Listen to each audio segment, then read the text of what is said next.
Esta es la de amar la vida. Esa es.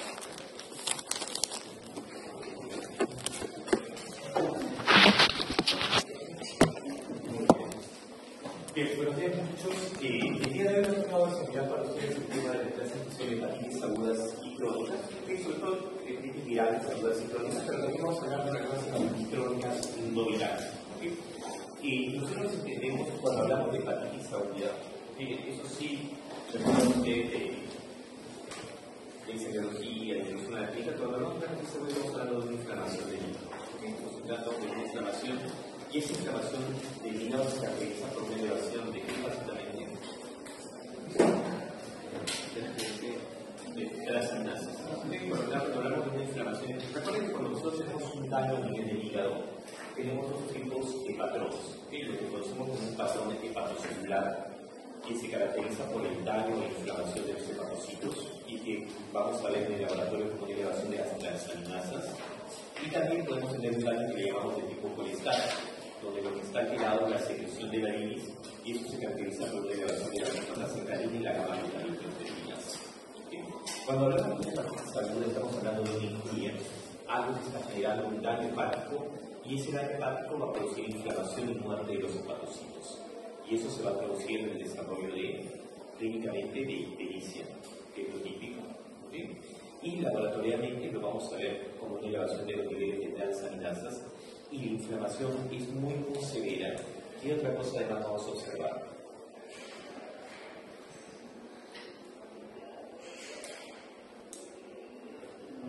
Cuando se produce un daño del hígado, y es un daño muy importante, porque lo primero que vamos a tener es muerte de los hepatocitos y elevación de transaminasas, de la bilirrubina. Pero si el daño es muy severo, ¿cómo? No, antes que es una fase aguda, una insuficiencia hepática, pero eso se caracteriza en el laboratorio. ¿Por qué? ¿Qué es lo que vamos a ver en el laboratorio?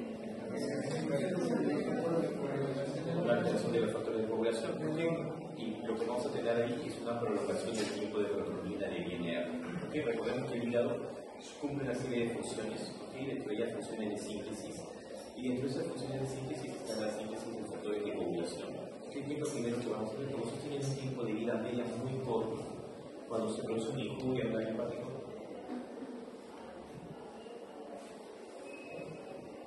recién acaba de pasar.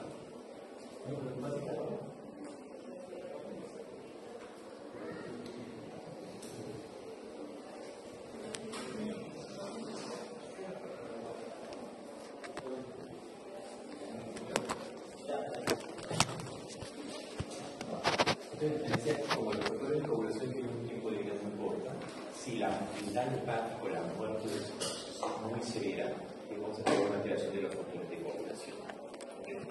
Entonces, eso es importante y eso es algo que, si el daño continúa siendo incluso aún más severo, vamos a desarrollar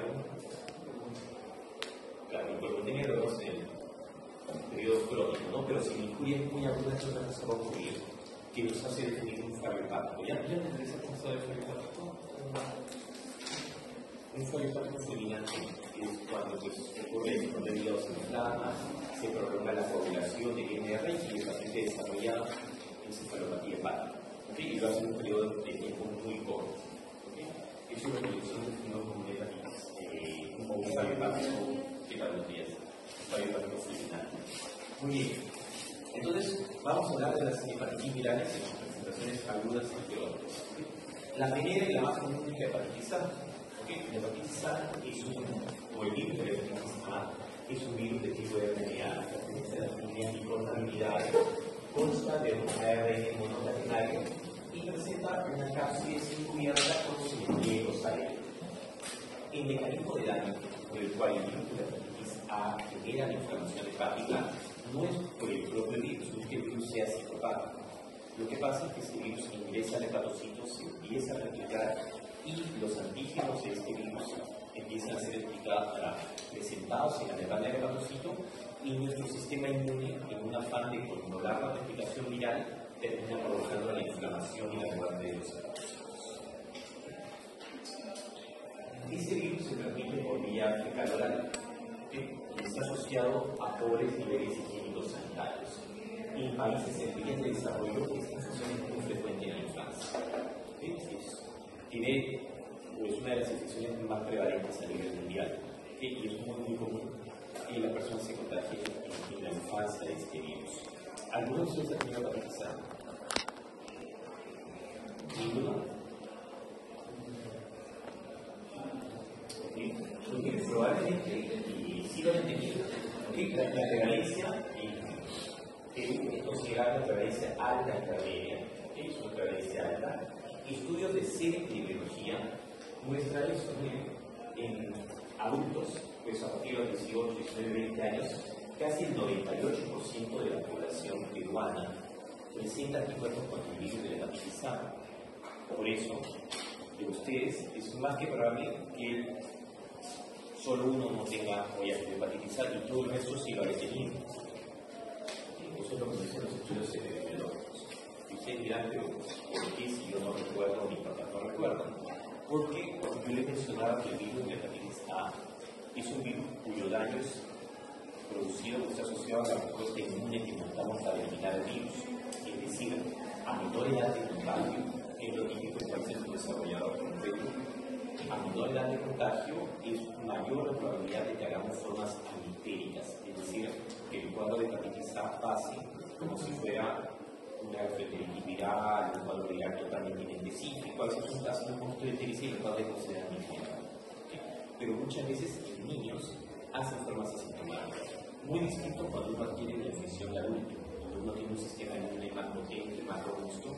En esos casos sí, casi siempre se acompaña de un cuadro clínico florido grave. Entonces, la característica clínica de este virus de la hepatitis A tiene un periodo de incubación de más o menos alrededor de 4 semanas, tiene un periodo de virelia de 5 a 7 días, y esto es lo que mencionaba, enfermedad clínica, es decir, el desarrollo de ictericia, lo vamos a tener en menos del 10% en caso de menores de 3 años. Y en el caso de adultos, entre un 40 y 70% van a desarrollar las formas típicas de hepatitis, la forma de ictericia. Si bien es un virus que la mayor parte de veces produce cuadros leves, está asociado en un porcentaje de menos del 0.1% de mortalidad, que son aquellos pacientes que desarrollan fallo hepático, que eso puede ocurrir en algunos escenarios. El cuadro clínico, como todas estas infecciones virales, se caracterizan por un periodo prodrómico, hacen un pródromo de fiebre, malestar general, mialgias, artralgias, pueden tener diarreas, náuseas y vómitos, y posterior desarrollo de la ictericia y de la colitis. ¿Cómo hacemos el diagnóstico? Pues con un cuadro clínico compatible con la presencia de elevación de las transaminasas. Por lo general, los pacientes con cuadros de hepatitis viral tienen transaminasas muy altas, muchas veces más de 1000, por lo general a predominio de TGP sobre TG. Y lo que nos confirma el diagnóstico cuando yo tengo una sospecha alta es la presencia del anticuerpo IgG contra el virus de la hepatitis A. Si presento este anticuerpo, pues eso me hace el diagnóstico ya de la infección del virus de la hepatitis A. ¿Este virus tiene tratamiento? No. En realidad, el tratamiento en los casos de infección por virus de la hepatitis A es netamente un tratamiento de soporte. Eso es lo que nosotros solemos ver. Miren, tenemos la infección del virus en heces. Posteriormente, es decir, hago un cuadro de viremia. Posteriormente aparece el anticuerpo, IgM, luego el IgG, y el desarrollo de los síntomas y de la hepatitis están asociadas a la aparición de los anticuerpos. Es decir, aparecen los anticuerpos y se inflama el hígado, eleva la transaminasa, luego la bilirrubina y el paciente hace los síntomas típicos. Esto también es importante, ¿por qué? Porque a veces el virus de la hepatitis A aparece como brotes epidémicos. Y aparece como brotes epidémicos en centros o sitios donde no hay manejos de excreta adecuados, a veces en tratamientos militares o a veces en comunidades aisladas donde empieza un caso y la persona empieza a defecar y contamina las aguas, el resto que la consume, pero como no sabe que está todavía enfermo, pues no lo aíslan y sigue contagiando, porque contagiamos por lo general, o la persona es más contagiosa en la fase alintérica, la persona es más contagiosa antes que desarrolle la ictericia. Y por eso se prepara a veces como brotes epidémicos muy raros. Les mencionaba esto de acá, ¿no? En niños, la gran mayoría hacen infecciones asintomáticas y hacen recuperaciones mortales. En adultos, el 70% hacen las formas sintomáticas, en las cuales un porcentaje puede desarrollar falla hepática aguda, y un porcentaje incluso puede recurrir trasplante hepático o puede fallecer. Pero como les decía, esto es menos del 0.2% del total de casos. Y un grupo de pacientes puede hacer algunas variantes de la infección. No existe la hepatitis A crónica. La hepatitis A es una infección aguda, una gripe, que no existe una forma crónica, pero sí puede hacer algunas formas que tienden a tener un curso un poco más prolongado del usuario, que es una forma que le llamamos colestasis. Algunos pacientes con hepatitis A hacen colestasis y esta evoluciona a lo largo de un transcurso de meses, que no lo esperan tan rápido como el paciente con hepatitis A aguda tradicional o convencional. El tratamiento, como les mencionaba, el manejo es netamente sintomático. Se refiere a controlar la fiebre, si está con dolor, a controlar el dolor abdominal, antieméticos, si tiene náuseas. Antes se indicaba reposo. Actualmente eso ya no se recomienda, depende mucho del estado del paciente para decir qué es lo que vamos a dar, ¿no? ¿Existe vacuna contra el virus de la hepatitis A? Sí existe, pero es una vacuna que de momento no forma parte del programa de vacunación nacional. No es una vacuna que se coloque a todos los niños que tienen seguro privado, sí pueden vacunarse, pero no forma parte del programa de administraciones normales del Ministerio de Salud. Hay poblaciones de riesgo a las cuales se les recomienda la vacunación contra el virus de la hepatitis A. ¿Okay? Sobre todo, pacientes con enfermedades del hígado crónicas, pacientes con cirrosis hepática, por ejemplo, siempre les hacemos el estudio para ver si han tenido hepatitis A, y si no la han tenido, les recomendamos que se vacunen. Hay poblaciones que hay como pacientes inmunosuprimidos, población de hombres que tienen sexo con hombres, y también recomiendan que vacunen para hepatitis A personas del primer mundo que viajan a países subdesarrollados. Antes de su viaje se cuenta la recomendación que se vacuna. Muy bien, eso con la hepatitis A. La hepatitis B, el virus de la hepatitis B, ese sí es un virus más complejo. Ese es un virus de tipo DNA, que forma parte de la familia Hepatobacteriae, consta de un DNA de doble cadena y presenta una serie de proteínas virales. ¿Okay? Presenta en su estructura el antígeno de superficie, el antígeno covalente, ¿okay? Y también presenta un antígeno que se conoce como el antígeno I. ¿Okay?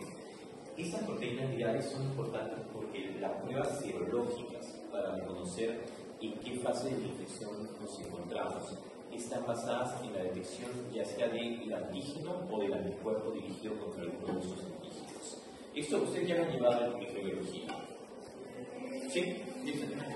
Si nosotros recuerdan que tenemos una antígeno de superficie, una antígeno de superficie, el antígeno core por lo general no se dosa, pero tenemos anticuerpos contra el core IgG e IgM, y el antígeno S y C12 tenemos el antígeno I y el antígeno E. Bien, este virus, al igual que el virus de la hepatitis A, es un virus que provoca lesión hepática al activar la respuesta inmune contra los antígenos virales que pues sostienen la superficie de los hepatocitos. Muy similar al virus de la hepatitis A, con la diferencia que el virus de la hepatitis B sí tiene la capacidad de evolucionar hacia una forma crónica. El virus de la hepatitis B sí es un virus que tiene la capacidad de continuar replicando dentro del hepatocito, de incorporarse incluso al DNA del hepatocito y evolucionar hacia una forma crónica. Y esto va a depender muchas veces del grado de respuesta inmune. Si la respuesta inmune, la respuesta inflamatoria es muy severa, ¿sí? Puedo tener una inflamación del hígado aguda muy grave con desarrollo de fallo hepático fulminante. Por contra, si la respuesta inmune es muy leve, no va a generar una inflamación y lo que va a ocurrir es que el paciente va a evolucionar hacia la cronicidad. A nivel del mundo, hay zonas que son consideradas de alta prevalencia del virus de la hepatitis B. ¿Okay? En nuestro país, Como el hecho, Perú típicamente era considerado un país de alta prevalencia de virus de hepatitis B. Eso sobre todo porque hay áreas de Perú que son endémicas para el virus de hepatitis B.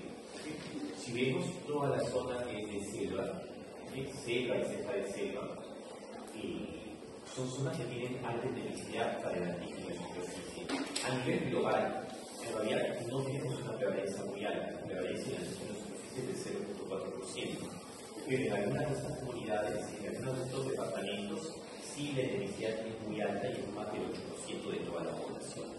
Entonces, tenemos zonas endémicas de virus de la hepatitis B, que eso, por suerte, con el tiempo ha ido disminuyendo. Ya desde hace muchos años tenemos la vacunación del virus de la hepatitis B en parte del Programa Nacional de Inmunizaciones, y eso ha hecho que la prevalencia de infección por virus de hepatitis B haya disminuido de manera importante. Pero hace algunas décadas o un par de décadas teníamos muchos pacientes que tenían cirrosis y eran muy jóvenes, que venían de Ayacucho, de Abascal, de Cusco, de Ucayali, y eran personas que se contagiaban muy jóvenes, por lo general tenían transmisión de vía vertical y desarrollaban muy pronto cirrosis y carcinoma. Pero eso ya en realidad ha bajado bastante. ¿Cómo se transmite el virus de la hepatitis B? Ese virus se transmite de diversas maneras, pero básicamente es en contacto con sangre o secreciones. Entonces podemos tener contacto del virus de la hepatitis B por vía percutánea, es decir, por inyecciones inyectables o material contaminado o transfusiones. Podemos tener contagio por relaciones sexuales. Puede haber una transmisión perinatal, que es la transmisión que les mencionaba, que la madre contagia al recién nacido. Existe también un tipo de transmisión horizontal, con contacto cercano, que es un poquito más difícil, más cuestionable. Y el modo de transmisión va a variar en relación a la prevalencia de transmisión por virus de hepatitis B. Entonces, en zonas de alta prevalencia, ¿ustedes cuál creen que sea el modo principal de contagio del virus de hepatitis B? En zonas de alta prevalencia, ¿cómo creen que se contagian la mayoría de personas?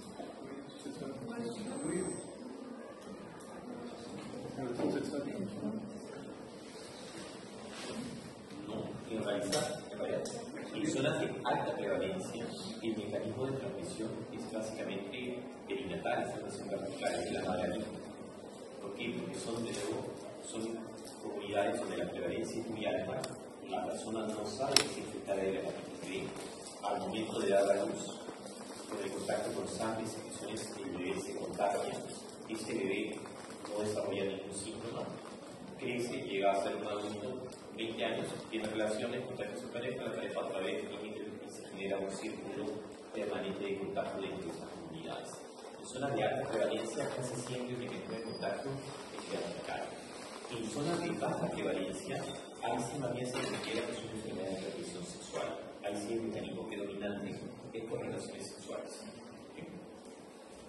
Eso lo vemos acá, en esta tablita donde tenemos zonas de alta endemicidad, por ejemplo el Asia, el África, la edad de la infección que es en el nacimiento o en la niñez, el modo de transmisión es perinatal por lo general.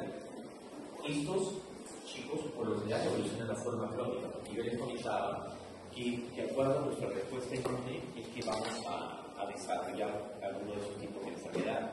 Si la respuesta inmune es muy débil, como la de un recién nacido, pues el virus ingresa y feliz se queda ahí viviendo todo el tiempo y el organismo no lo reconoce. Y estos pacientes tienen alto riesgo de hepatocarcinoma. Por contra, en países de baja endemicidad, como es Estados Unidos o Europa, por lo general se contagian de edad adulta, por lo general de manera sexual. Y la cronicidad es rara y el riesgo de hepatocarcinoma es bajo. Por lo general, cuando viene algún joven de su edad que tiene hepatitis B, esto es por lo general por transmisión sexual. Se considera como una enfermedad de transmisión sexual en adultos. ¿Cuáles son las características clínicas? Tenemos un periodo de incubación cuyo promedio va de 60 a 90 días, es decir, de 2 a 3 meses, pero puede ser más amplio, puede ir de 1 mes hasta 6 meses. Al igual que en el caso de la hepatitis A, la enfermedad clínica, es decir, el desarrollo de ictericia, es mayor en los adultos. Por lo general, los niños cuando se contagian no desarrollan tericia. Por eso es que es tan prevalencia en esas zonas y en los nichos epidemiológicos, porque nadie sabe que está infectado por el virus de la hepatitis B, ¿no? El niño se contagió, nadie se enteró y sigue su vida y se vuelve un adulto que contagia a su vez. La infección crónica, el riesgo es mayor a menor edad. A menor edad que yo me contagio, mayor riesgo de evolucionar hacia una forma crónica. Cuando me contagio en edad adulta, la tasa de progresión de la enfermedad crónica es menor. La mortalidad debido a la hepatopatía crónica de 15 a 25%. Bien, ¿cómo hacemos el diagnóstico de la infección por virus de hepatitis B?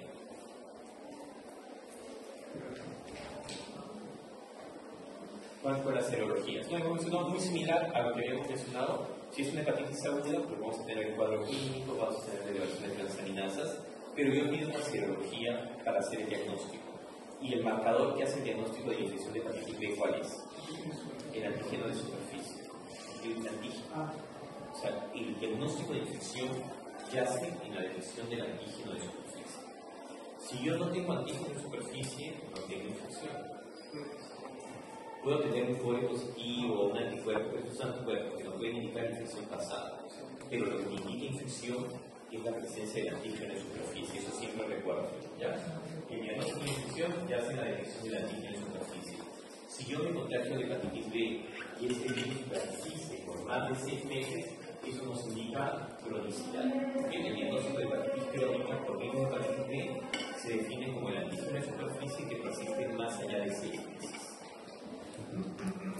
Y tenemos los anticuerpos contra el core también, pero los anticuerpos contra el core me pueden ayudar un poco a definir si estoy ante una infección aguda o no. ¿Sí? Si yo tengo una infección aguda, voy a tener el IgM contra el core positivo. Si yo tengo un IgG contra el core positivo, eso me está indicando que yo puedo tener un antecedente de infección por virus de hepatitis B o que puedo tener una hepatitis crónica. ¿Okay? También tenemos, no se olviden, el antígeno E. El antígeno E es un marcador de replicación viral. Entonces, por lo general, en la hepatitis aguda tenemos el antígeno E positivo. Pero ojo, ese antígeno E, en los casos de hepatitis crónica, algunos pacientes lo pueden perder, pueden desarrollar un mutante que se le llama una hepatitis crónica antígeno E negativo. Es un mutante de escape, que es el virus que deja de replicar este antígeno para escapar del control inmune. Bien, el curso de la hepatitis B lo vemos acá. Tenemos el antígeno de superficie que aparece primero, luego el antígeno E, luego aparecen los anticuerpos y se monta la respuesta inmune. Y como les comentaba, una vez que monta la respuesta inmune es que aparece el cuadro clínico, que el paciente empieza a desarrollar la ictericia. Y luego, posteriormente, aparece el anticuerpo contra el antígeno E y el anticuerpo contra el antígeno de superficie. Y eso nos indica que la infección ha resuelto. Y ojo, eso es bien importante porque nosotros hablamos de resolución de la infección del virus de hepatitis B, no de curación. Antes decían, ya me curé de hepatitis B, y en realidad el virus de hepatitis B, desgraciadamente, es un virus que tiene la capacidad de incorporarse al DNA del hepatocito, tiene la capacidad de incorporarse a nuestro DNA cuando crece, es decir, puede desaparecer en sangre, puede aparecer los anticuerpos, puede desaparecer la viremia, pero si alguien me hace una biopsia de hígado y hace un DNA, en esa biopsia de hígado puede seguir encontrando el virus, que puede vivir de una forma que se llama de hepatitis B oculta.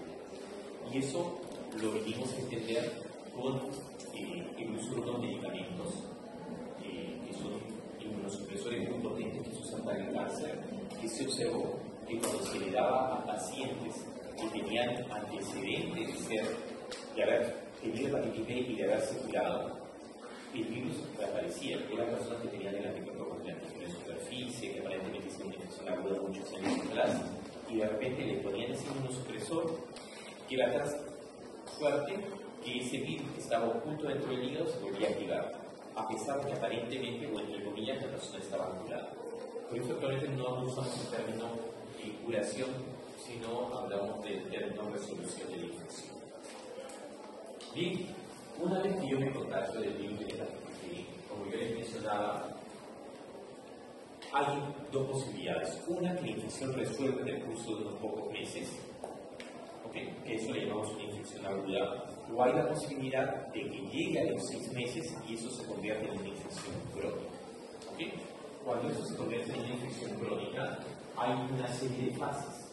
¿Okay? Vamos a tener una primera fase que se llama de inmunotolerancia o infección crónica por el virus de la hepatitis B antígeno positivo, una fase inmunológica o llamada crónica antígeno positivo, una fase de portador inactivo, actualmente lo que se conoce como infección crónica antígeno negativo, y una fase de reactivación, que va de la hepatitis B crónica antígeno negativo.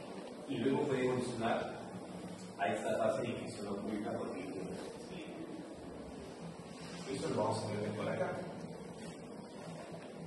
Cuando las personas se contagian inicialmente y están en la fase de aguda pasando a crónica, pueden hacer una fase que se llama de inmunotolerancia, que es una fase en la que el cuerpo no ha reconocido el virus y el virus replica en gran cantidad. Podemos tener niveles de virus en sangre muy altos, pero como el organismo no ha reconocido al virus, las transaminasas están normales. Entonces son pacientes que tienen una carga viral muy alta con una transaminasa normal y tienen antígeno superficie positivo y antígeno positivo. Esa fase inmunotolerante se suele ver en aquellas personas que se han contagiado al momento del nacimiento. Ese es el modo predominante de contagio o la presentación inicial de las personas que se contagian de niños. Por eso los niños son altamente, que evolucionan de formas crónicas, son altamente infecciosos, tienen un virus muy alto y transaminasas normales. ¿Okay? Luego, el virus puede activar ya la respuesta inmune y pasamos a la fase inmunoactiva, donde aparecen los anticuerpos que hacen que los niveles del virus disminuyan y empiezan a elevarse las transaminasas. Y en esta fase puede estar el paciente durante muchos años. Puede ocurrir que la respuesta inmune sea lo suficientemente capaz de controlar la viremia de manera tal que la carga viral disminuya a un nivel en el cual no hay respuesta inmune. No hay ninguna respuesta inmune importante, entonces las transaminasas se normalizan. A esto es lo que le llamamos el portador inactivo. Y este portador inactivo se caracteriza porque ya no expresa el antígeno E. El antígeno E, que es el marcador de replicación, cuando yo paso de estas fases a la fase de portador inactivo, se pierde el antígeno E. ¿Okay? Pero también puede ocurrir porque yo estoy en esta fase y luego de repente el virus inmune. Y sin expresar el antígeno E empiece a replicar. Y eso es lo que conocemos como la fase de hepatitis crónica antígeno E negativo. Entonces, este virus de hepatitis B en su fase crónica tiende a tener distintos comportamientos, ¿okay? Y puede caer en cualquiera de estas fases y nosotros lo reconocemos mediante los marcadores serológicos, ¿okay? Mediante los exámenes de serología yo puedo diferenciar ante qué fase de la infección crónica yo me encuentro. Si un paciente es un paciente inmunotolerante, va a tener un antígeno de superficie positivo, un antígeno E positivo, transaminasas normales y una carga viral muy alta. Y si yo lo biopsio, esto va a estar normal. Si hago una hepatitis crónica antígeno E positivo, igual tengo mi antígeno de superficie positivo, mi antígeno E positivo, acá sí las transaminasas se van a elevar y la carga viral también está presente, y acá en la biopsia sí voy a tener evidencia de daño histológico. Sí voy a encontrar la hepatitis en la biopsia. En la fase del portador inactivo, el antígeno de superficie está presente, las transaminasas normales, la carga viral es muy bajita y la histología es normal. Y acá se perdió el antígeno E. Y esto, como le digo, luego puede dar pase a una hepatitis crónica antígeno negativo que va mutante, en el cual sigue sin expresar el antígeno E, pero las transaminasas se elevan y la carga viral también se empieza a elevar. ¿Okay? Entonces son las distintas fases de la infección crónica del virus de hepatitis B. Bien, cuando nosotros decidimos tratar a un paciente de hepatitis B, por lo general decidimos el tratamiento de pacientes que tienen infección. ¿Okay? Y nosotros tenemos una serie de objetivos. Queremos conseguir que haya una respuesta bioquímica, es decir, que las transaminasas se normalicen. Queremos conseguir una respuesta histológica, es decir, que la declaración de hígado mejore. Y además vamos a querer que se cero convierta, es decir, si el paciente es antígeno positivo, vamos a querer que lo pierda, vamos a querer que el paciente tenga una carga viral indetectable y finalmente vamos a querer que el paciente deje de expresar el antígeno en superficie, es decir, que la infección resuelva. Desgraciadamente, ninguno de los tratamientos que disponemos actualmente consigue eso. O lo consiguen en un porcentaje de casos muy pequeño. La mayoría de veces los tratamientos que damos están orientados a que el paciente pierda el antígeno E, a que normalice las transaminasas y a que la carga viral sea indetectable. Eso es lo que, digamos, casi siempre a aplicar con el tratamiento. Entonces, el tratamiento está basado en la combinación de tres criterios: los niveles de carga viral, los niveles de transaminasas y la severidad de la enfermedad hepática. Eso no lo voy a marear, porque todavía todos los escenarios de hepatitis B crónica tienen indicaciones de tratamiento. A modo de resumen, les podría decir que los pacientes que tienen hepatitis B crónica, sea antígeno E positivo o antígeno E negativo, tienen que recibir tratamiento. Los pacientes que son portadores inactivos, es decir, aquellas personas que tienen infección crónica, pero con una carga viral baja y sin elevación de transaminasas, no requieren tratamiento. Estos son los tres grupos importantes de pacientes con hepatitis crónica. Si hay hepatitis, es decir, elevación de transaminasas, se trata. Si no la hay, si solo soy portador, es decir, si tengo el virus que está replicando pero no genera daño, eso no se trata. Opciones de tratamiento, pues siempre ha habido dos: el desinterferón, el interferón vigilado, y los análogos nucleósidos nucleóticos. El interferón vigilado prácticamente ya no se usa actualmente, es un tratamiento inyectable que se aplicaba de manera subcutánea, de manera semanal, pero tenía una tasa de efectos secundarios muy importantes. Entonces, mucha gente no lo toleraba y ahora ya se ha prácticamente dejado de lado y actualmente en la estrategia no disponemos de desinterferón. Lo que tenemos son los análogos nucleósidos nucleóticos, que son dos: el entecavir y el tenofovir, los que disponemos para tratamiento, y estos son los que se prefieren. El tema con estos medicamentos es que por lo general el periodo de tratamiento tiende a ser muy largo. Esto lo damos por años. El paciente tiene que tomar el tratamiento para la hepatitis B por muchos años, a diferencia del tratamiento con el interferón, que era solamente por un año. Pero, como les digo, este tratamiento se asociaba a muchos efectos secundarios, entonces ya actualmente no lo empleamos, usamos los entecavir o tenofovir como tratamiento. Bien importante el tema de la vacuna y de la prevención del virus de la hepatitis B. La OMS recomienda vacunación universal. La recomendación es que toda persona que nazca en este planeta reciba su vacuna para el virus de la hepatitis B. Sin embargo, esa recomendación de la OMS, que tiene más de 30 años, todavía no ha podido ser adaptada por muchos países. Los países no forman parte del esquema de vacunaciones normales. En nuestro país sí, ¿ya? Pero también desde hace algunos años, tampoco es que sea una cosa de mucho tiempo la vacunación. Por eso es que siempre les recomendamos a los alumnos de medicina y a todo el personal de salud que se vacunen contra el virus de la hepatitis B. ¿Todos ustedes están vacunados? ¿Sí? Sí, con las 3 dosis. ¿Sí? O sea, si usted carga su vacuna, en 6 meses ya deberías estar vacunado completamente, y el primer año de carrera ya deberías estar vacunado todos con sus 3 dosis. ¿Cuánto te tiene el esquema de las 3 dosis completas?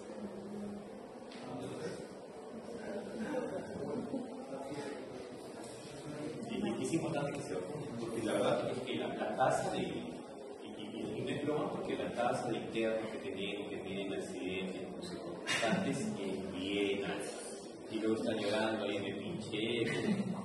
O sea, eso es prevenible. Entonces, bueno, la vacuna es gratuita.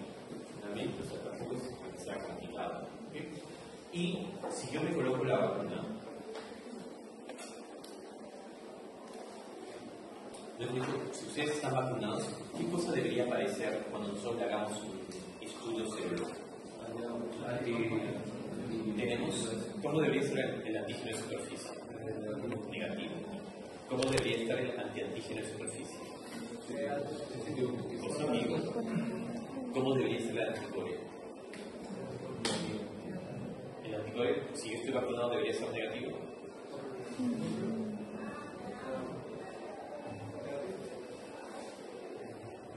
¿Negativo o positivo el anticuerpo? Negativo. El antígeno E y el antiantígeno E. ¿Negativo o positivo? Positivo. ¿Por qué debe ser negativo? Porque no hay una replicación.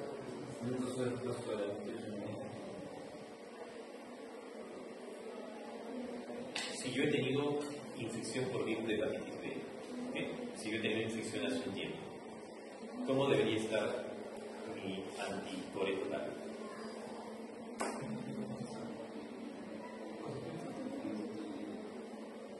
Y mi antiantígeno es positivo. Esto es si yo he tenido antes de infección. Y si yo estoy vacunado, no. ¿Por qué? ¿Y qué?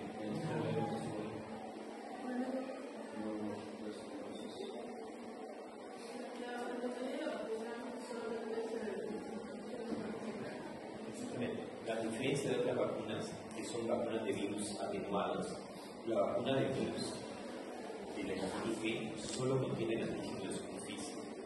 Si fuera una vacuna de virus atenuado, yo debería tener esos anticuerpos, debería tener el anticuerpo y el antígeno, pero no lo es. La vacuna para la hepatitis B es una vacuna que solo consta de la proteína del antígeno de superficie. Entonces, lo único que yo tengo que tener positivo, si he sido vacunado con el virus de la hepatitis B, es el anticuerpo contra el antígeno de superficie. Claro, soy bien informado. ¿Ya? Si yo estoy vacunado y me sale un anticuerpo, eso significa que exactamente que la persona tuvo hepatitis B antes de colocarse la vacuna. Muy bien. El virus de la hepatitis C es un virus RNA, forma parte de la familia de los flavivirus. Es un virus que se estima que en la población mundial podría crecer una prevalencia de hasta el 3% de la población. Y es un virus que se contagia básicamente por sangre. ¿Okay? Esta es la diferencia con el virus de la hepatitis B. ¿Okay? Es un virus que se contagia con sangre y por eso tiene grupos de riesgo que son muy particulares. ¿Okay? Receptores de transfusiones, usuarios de drogas endovenosas, hemodializados y trabajadores de la salud. ¿Okay? Al ser un virus que se contagia por sangre, nosotros en países en vías de desarrollo, ¿cuál creen que sea el mecanismo principal de contagio?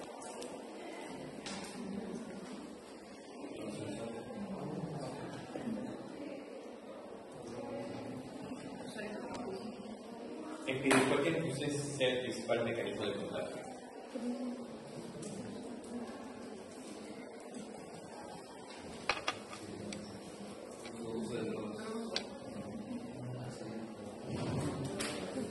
Por lo general, en países en vías de desarrollo, el mecanismo de contagio tiene que ver asociado, está relacionado a los sistemas sanitarios, es decir, vayamos a la organización de sangre contaminada o al hecho de haber sido sometido a alguna cirugía con material que no se esterilizado de manera adecuada, o pacientes que son hemodializados que no se cambiaron los filtros de diálisis. Es decir, tiene que ver con un tema de bioseguridad. Que muchos de los pacientes con hepatitis C que nosotros tenemos, cuando indagamos por el antecedente, casi siempre tienen ese antecedente, ¿no? Que recibieron transfusiones, o que son hemodializados, o que han sido sometidos a un procedimiento dental o quirúrgico muchos años atrás, ¿no? Porque el virus de la hepatitis C es un virus, nosotros ya consideramos un virus COVID, es un virus que fue identificado recién en el año 89, ¿okay? No es un virus como el virus que va a tener muchos años de conocerse. Entonces, el virus C se identifica recién en el año 89 y recién a partir del año 92 sangre que la gente donaba. Gente que recibió transfusiones de sangre antes de esa época tiene bastante riesgo de haber sido contagiado con virus de hepatitis C porque no había pruebas para detectarlo y no se conocía este virus. Entonces siempre indagamos eso. ¿Okay? Otro mecanismo de contagio, al ser también un tema que tiene que ver con sangre no queda contaminado, son tatuajes. ¿Okay? Entonces también tatuajes que nos hacen que no son cambiadas, que no son esterilizadas, que puede ocurrir también contagio del virus de hepatitis C. En cambio, en países desarrollados, ahí sí su población más afectada son usuarios de drogas endovenosas. Nosotros en nuestro país no tenemos usuarios de drogas endovenosas, gracias a Dios. No es un problema la heroína, no ha sido un problema como ha sido en Estados Unidos y en Europa, que se ha tenido una epidemia de heroína bastante fuerte y de adicción de adictos a drogas endovenosas. Eso no lo hemos tenido acá por suerte. No es nuestro mecanismo principal de contagio, pero para países del primer mundo sí es un mecanismo de contagio importante. Entonces tenemos zonas de alta prevalencia.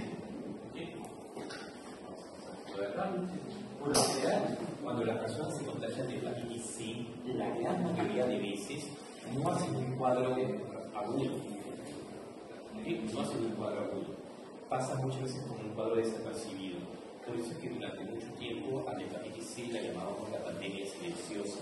La mayoría de personas que estaban contagiadas de hepatitis C no tenía idea de que se había contagiado en algún momento de su vida, porque la gran mayoría no hacen cuadros de crisis. Te contagias y te contagias. Es un cuadro, pues usted tiene un cuadro viral y ya pasó. ¿Okay? De lo que hace la infección aguda, resuelven un porcentaje que va del 15 al 45%, pero la gran mayoría de pacientes con hepatitis C evolucionan a formas crónicas. Ese es el problema principal que tenemos con este virus. El virus de hepatitis C, por lo general, evoluciona a formas crónicas y de ellos un porcentaje evolucionará a cirrosis y otro grupo a hepatocarcinoma. La viremia es el primer signo detectable de la infección y por lo general detectamos la carga viral en un periodo variable de 1 a 8 semanas dependiendo del idioma. El anticuerpo contra el virus de la hepatitis C, por lo general, demora a aparecer. ¿Okay? Antes, con algunas pruebas de ELISA, esto podía demorar de 2 a 6 meses en que aparezca el anticuerpo. ¿Okay? Y actualmente, con las pruebas de ELISA más recientes, por lo general, a las 4 semanas, incluso antes, ya se puede detectar el anticuerpo contra el virus de la hepatitis C. ¿Ya? Eso sí se ha modificado en el tiempo. Los síntomas de infección aguda se presentan en una minoría de pacientes. Entonces, cuando yo hablo de las pruebas para hacer diagnóstico de la hepatitis C, tengo el anticuerpo contra el virus de la hepatitis C, que es sensible, 95%, y lo usamos para despistar. El anticuerpo contra la hepatitis C es una primera prueba que pedimos para ver si la persona está infectada o no. Y esto tiene que ser confirmado con una prueba virológica que es la carga viral.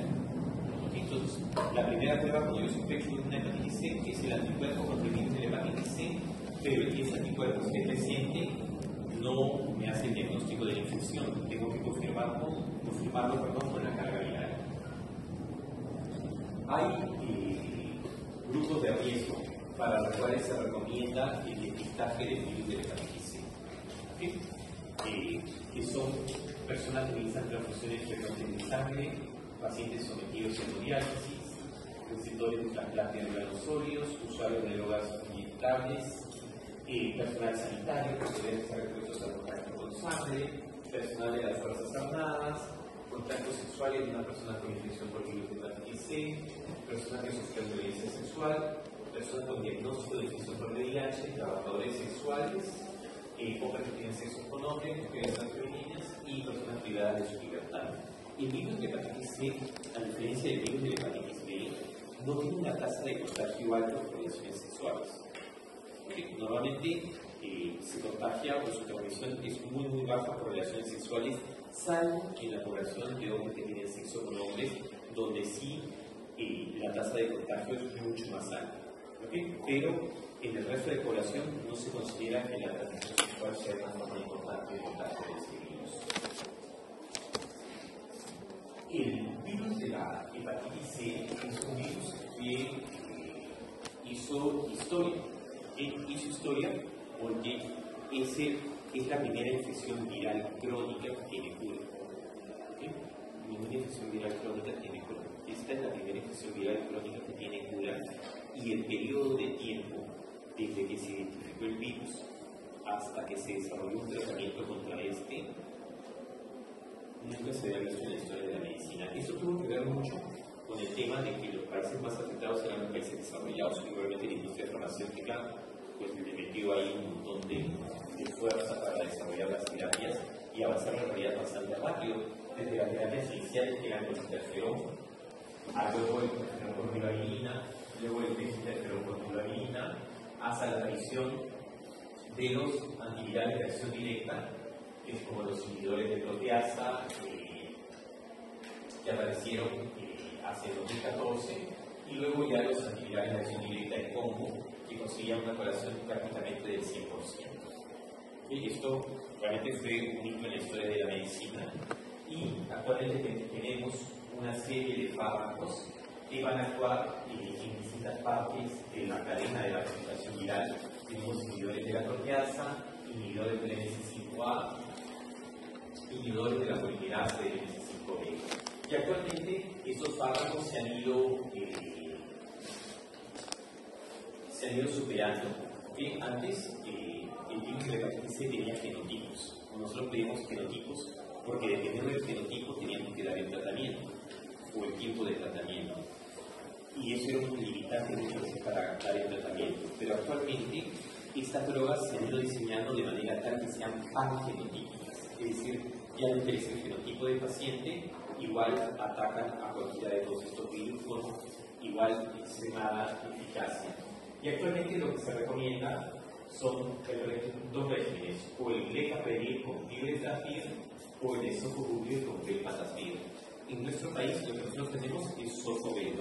En nuestro país lo que tenemos es sofosbuvir y el tratamiento es solo por 3 meses. Pasamos de usar medicamentos por un año, año y medio, inyectables y pastillas, a solamente 3 meses de tratamiento con una pastilla al día. El principal limitante cuando se descubrió este medicamento era que era un medicamento muy caro. Sin embargo, con el tiempo, el acceso a estos medicamentos ha ido mejorando, y actualmente en la estrategia sanitaria de hepatitis y de VIH está incluido el tratamiento de hepatitis C y es gratuito para cualquier persona. Y a los pacientes que tienen hepatitis C actualmente pueden recibir su tratamiento.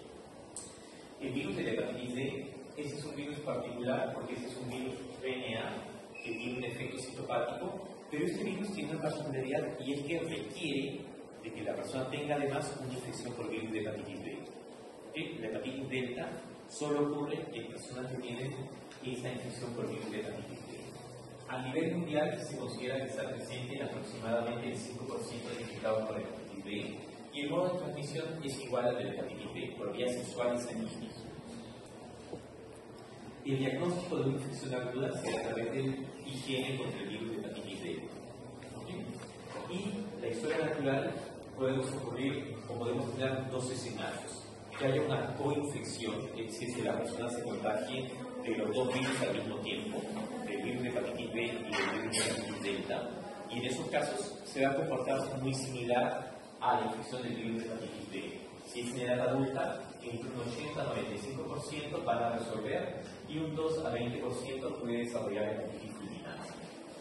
Por contra, si yo ya tengo una infección crónica por virus de hepatitis B y me contagio del virus de hepatitis delta, lo más probable es que ese virus se quede en el cuerpo y también evolucione a una forma crónica. Entonces, su conducta depende también del estadio de la infección del virus de hepatitis B. Hepatitis E. Este es un virus que hasta hace no mucho no le dábamos mayor importancia, porque se consideraba que no era un virus muy frecuente en ver. Es un virus RNA, se transmite por vía fecal oral en un periodo de 2 a 10 semanas, es endémico en India y en Asia, y por lo general afecta a adultos jóvenes. Se diagnostica también mediante el dosaje o la determinación del anticuerpo del IgM contra el virus de hepatitis E, tiene un cuadro clínico que puede durar de 1 a 4 semanas, puede desarrollar formas colestásicas al igual que la hepatitis A, ¿ok? Puede hacer una forma colestásica que se prolongue de 2 a 6 meses, y la mortalidad acá tiene una particularidad. Puede generar fallo hepático en 1 al 2% de la población general, pero en gestantes se asocia a una alta mortalidad, a un 10 o 30% de mortalidad en gestantes, sobre todo cuando se presenta como brote epidémico. La distribución mundial, hay zonas que son hiperendémicas, que es lo que les mencionaba, zonas de Asia y de África, y hay zonas donde más bien es descrito de manera esporádica, o es lo que tradicionalmente nos decían. ¿Sí?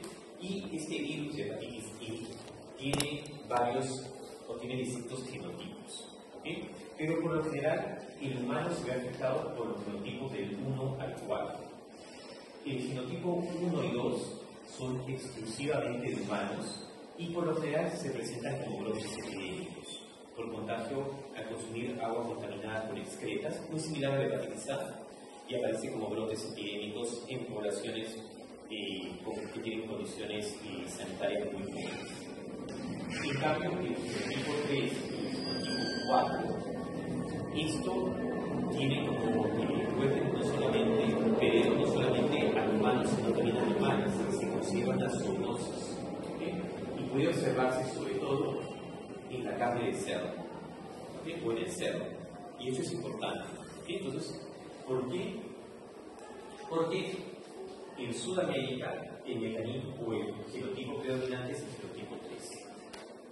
Es decir, que en Sudamérica y en nuestro país esta infección se comporta como una zoonosis, básicamente. No, acá no tenemos brotes epidémicos, pero sí ocurre contagio o vemos contagio de personas que trabajan con animales. ¿Okay? Hay algunos estudios, de hecho, de hace algunos años, donde, por ejemplo, en manipuladores de cerdo, la prevalencia de anticuerpos para hepatitis E era del 28%. ¿Okay? En nuestro país, ¿no? Y un trabajo que se hizo hace mucho tiempo en trabajadores de Sedapal que trabajaban en el tema de los desagües, del alcantarillado, la tasa de prevalencia era del 10%. Entonces, y un estudio reciente del doctor Cabezas a nivel nacional encontró que la prevalencia de cuerpos era del 14%. Entonces, 1 de cada 10 puede tener o haber tenido contacto con virus de hepatitis E y no saberlo. Ahora, lo bueno es que este virus muchas veces genera una infección aguda simplemente. La persona ingresa el virus, se empieza a replicar, aparece el anticuerpo, aparece la hepatitis ictérica y luego entra en una fase de convalescencia, y la infección resuelve. En algunos casos puede ocurrir que evolucione a una forma crónica, pero eso no es lo usual. Eso lo vemos más en personas inmunocomprometidas. Para hacer el diagnóstico hacemos el IgM contra el virus de hepatitis E. También tenemos carga viral, pero desgraciadamente, si bien es igual estándar en nuestro país, no hacen carga viral en los laboratorios, a menos que sea para estudios de investigación. Bien importante, este virus de hepatitis E, aparte de producir hepatitis agudas, se puede asociar a otras manifestaciones, y frecuentemente se ve asociado a manifestaciones neurológicas. En pacientes que tienen amiotrofia neurálgica, Guillain-Barré o encefalitis, estas pueden ser gatilladas por una infección aguda por el virus de hepatitis E. Entonces, en esos casos lo sospechan, hay que hacer un descarte de virus de hepatitis E. Igual que toda persona que hace una hepatitis aguda, que es negativa para los virus más comunes o más frecuentes, hacemos un estudio para virus de hepatitis E también. Muy bien, y eso era lo que tenía para conversarles ahora con respecto a las infecciones agudas, virales y crónicas. ¿Tienen alguna duda? ¿Alguna pregunta? Doctor, sobre la infección con el virus B, ¿se hace algún seguimiento o no?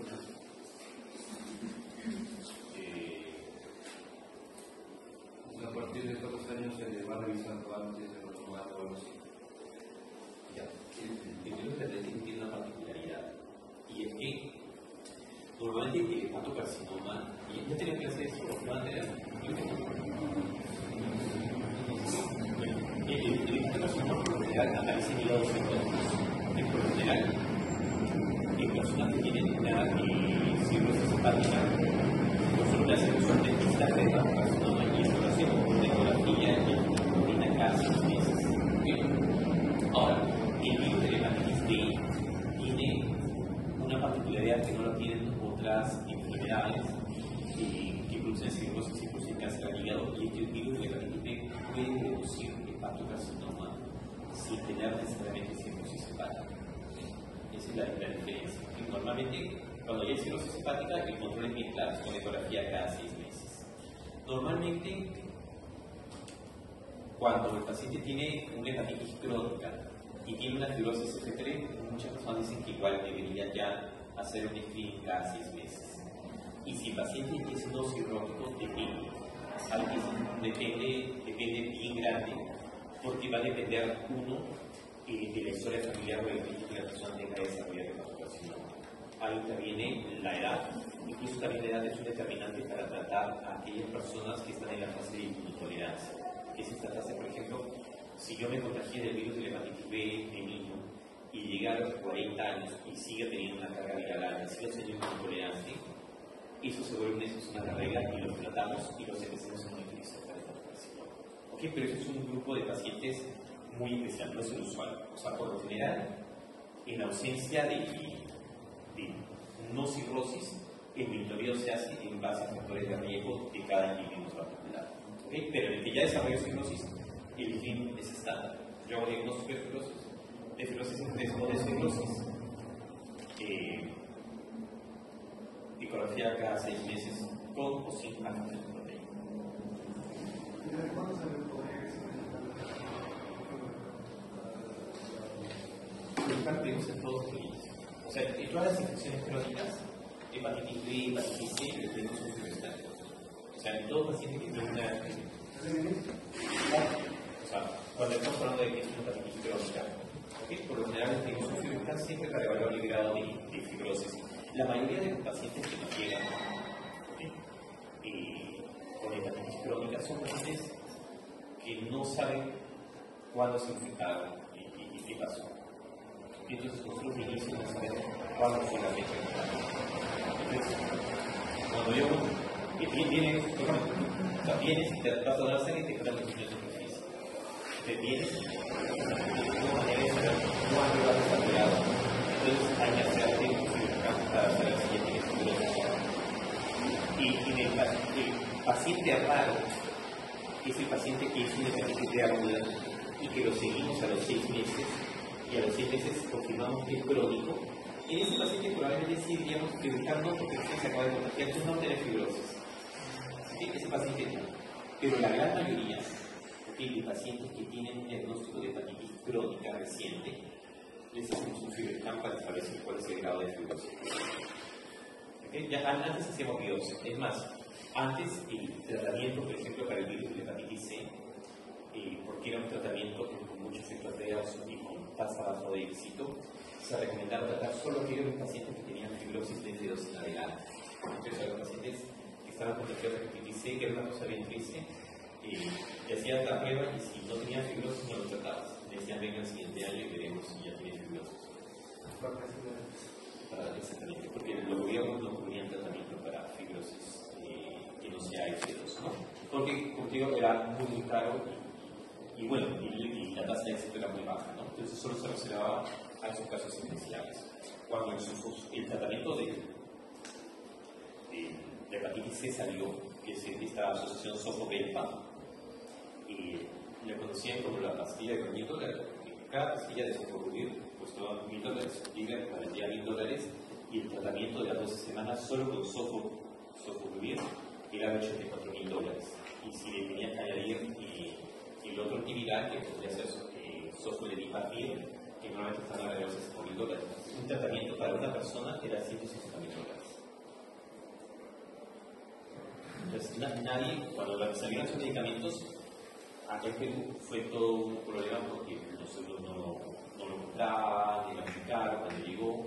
De ahí poco a poco fueron bajando el precio, ¿no? Y eso tuvo que ver mucho con las políticas de algunos países, porque, y eso es bien interesante, Egipto es un país que tenía alta prevalencia de hepatitis B, de hepatitis C, perdón. Y lo de Egipto fue un desastre porque en Egipto existe una infección parasitaria, no sé, se llama esquistosomiasis. ¿Han escuchado hablar de esa infección? Bueno, esa esquistosomiasis se trataba con los antiparasitarios que eran inyectables.